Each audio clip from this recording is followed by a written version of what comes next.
Rien n'arrête les chutes du Niagara, une force de la nature que les températures polaires ne suffisent pas à geler entièrement.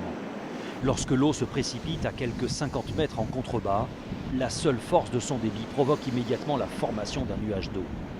Ce sont ensuite les vents d'hiver qui participent à la formation de ces énormes blocs de glace. L'eau stagnante se fait vite rattraper et piégée par le froid.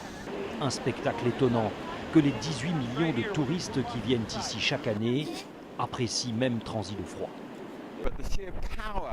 La puissance qui se dégage de cet endroit vous montre bien que la nature est bien plus forte que tout, bien plus que l'homme. Et nous devons respecter cela. Si vous êtes un artiste, un peintre, c'est vraiment un endroit qui doit vous inspirer. C'est incroyable.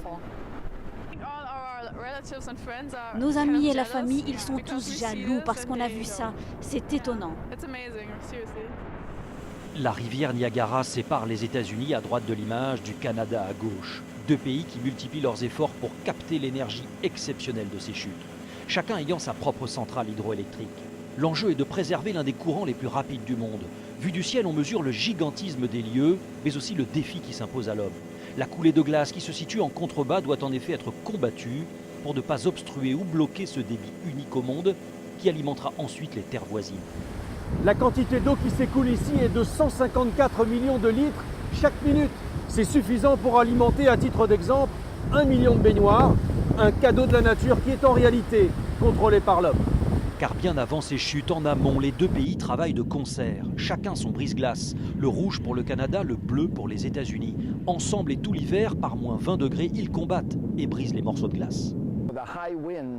La tempête de froid très récente a charrié la glace depuis le lac Erie jusqu'ici et les blocs de glace sont même passés par-dessus toutes les barrières de protection qui normalement doivent la retenir. On en a eu beaucoup plus que d'habitude, ça n'était jamais arrivé aussitôt dans la saison. Oui, mais le phénomène météo rare n'est pas exceptionnel. En témoignent ces photos prises au début du siècle. À l'époque, on pouvait même se promener sur la coulée de glace. Les scientifiques se garderont donc bien d'en tirer des conclusions. Le lieu est d'ailleurs une curiosité en permanence, tant les paysages changent ici très vite.